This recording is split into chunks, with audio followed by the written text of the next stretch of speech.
in case you are a young girl living in the village, take care of your periods. Nyako.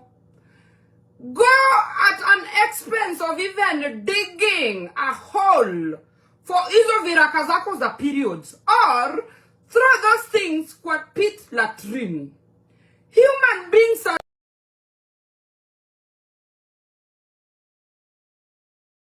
This guy has come to kill my child, my son. The only thing I had, huyu mtu ametoka ushagu kukuja kuniulia mtoto. Baradake babangu, real story. Ni watu mnacheza na Wajaluo. Ujue, this is the same man who approached me when I was 16, nikitupanga viraka za periods kwa bush. Ananiambia hizo viraka, wacha kutupa hivyo, kuna mtu atakuroga nazo. I was still a child. I didn't grasp. I didn't even think of what he was. I was like, what is he talking about? So, when I reached 26, I had my son when I was 26. Na hiyo struggle yote, nikapata daktari, miracle, akanifungulia fallopian tube, Mungu akanisaidia, nikazaa. They were surprised. They were still on again, coming to kill my child. So this man, he came from the village in the name of coming to visit us.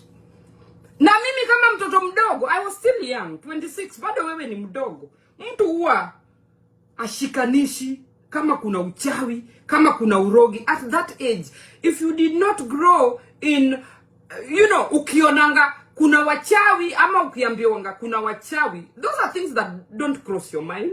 Me, I grew up in a boarding school. So, hiyo mazingira ya wachawi, I was not brought up in such a society. So, I didn't know that kuna uchawi.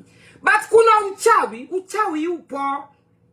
Uchawi upo, na uchawi can be brought to the closest person to you guys. Don't overlook. Be careful. Who are you dealing with? You guys, uchawi huwa iletwi na mtu wa mbali. Uchawi inaletwa na familia. Familia. So, mimi ninaona huyu ndugu ya babangu amekaa sana Nairobi, hataki kurudi ushago. Ana nini? The next day ikifika, anasongesha. The next day ikifika, anasongesha. Kumbe amekuja na mission. Alileta dawa. And he was waiting chance ya kupatia mtoto hii dawa. But mimi, in my wildest thoughts, it never crossed my mind that huyu mwanamume amekuja kuhat mtoi. It never crossed my mind. I was not even there. So, there is this one day, you guys, God is great all the time. Mungu kama anakupenda, atakulinda. Kama haushiki dawa, kama ufanyi watu mabaya, God atakulinda. It was an afternoon, nikaosha mtoto, nikaosha Robin. Robin was 3 months. Nikamwosha, and then Robin fell asleep. And then, huyu ndugu ya babangu alikuwa kwa sitting room. Sitting room na bedroom haikuwa mbali sana. Hizo nyumba za sivo. Sitting room na bedroom si mbali. So, nikachukua mtoto, nikamweka kwa bedroom alale. Sasa mimi kutoka kwa bedroom, nikamwambia ndugu ya babangu, nikamwambia, mimi wacha nikae hapa nje kidogo, mtoto analala. Unajua amekaa kwa sitting room. And then again, kitu ikaniambia, hapana, usiende nje. Rudi kwa bedroom. Rudi ukae kwa bedroom na mtoto. I just changed my mind. I went back kwa bedroom ya mtoto.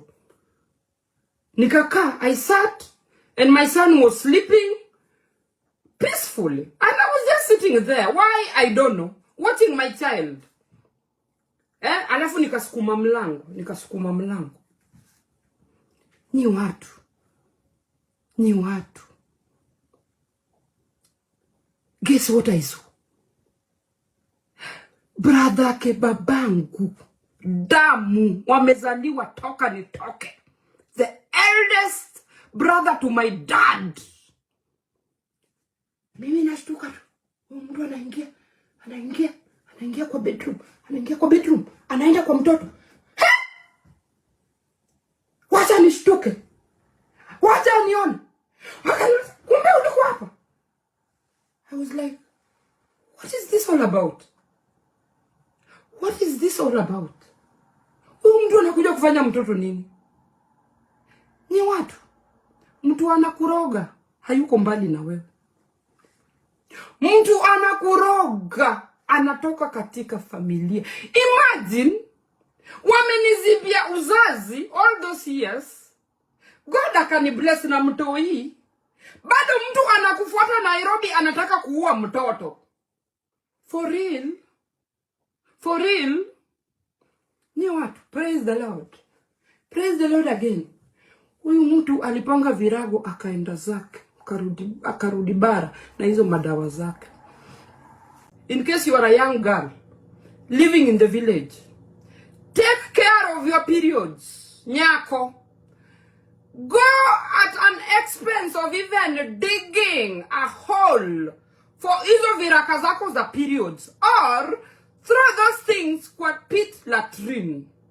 Human beings are wicked. You don't know what plans people have for you. You might be an innocent child who doesn't know her future. But somebody already has planned your future already. Somebody already has said you are not going to be fertile. Somebody has said you are not going to get married. Somebody has said, in the village, people calculate for you your life without you knowing. Oh, me, somebody already calculated my life in the village before I knew it. This wound was redone here in Germany. It was redone here in Germany. But when I came from Kenya, it was looking much worse than this. It was looking horrible. So, you guys, this wound, as you can see it is almost ni kubwa sana nyi watu. And it was fresh. This wound was fresh. So I went and engaged myself in sexual activity again with my boyfriend before this wound healed. I think it was just 3 weeks. The wound was still fresh. And you guys, imagine having wound kama hii from the hospital, fresh, and then you get pregnant. Immediately. I got pregnant immediately. When I came from Kenyatta Hospital, when this guy unblocked my fallopian tubes, I got pregnant with this Kindubei man, my first child at 20. You guys, I was not able to keep the pregnancy. One, imagine uko na kat kama hii fresh. If you let the baby to grow, see tumbo itabust. You can see the level of theater, of cutting they did. So I had to go immediately for abortion. Immediately. My boyfriend didn't even think twice. He said, you must go for abortion. So this was the main reason why the child was aborted immediately, was because of my wound. It was fresh. And even keeping the thought of keeping the baby in such a situation or status was not possible. So I immediately did away with my first child on the grounds of my status, my medical status at that moment. In Kenya, people just decide to block this important discussion about sex, about medical situation, about giving birth, about fertility, about, these are things that people just sweep under the carpet. Nobody talks about such sensitive issues. It is important.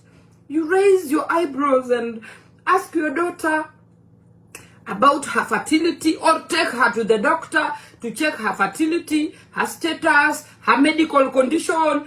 Things like that are very important, you guys. I never had it. But I think in my situation, I will discuss with my child.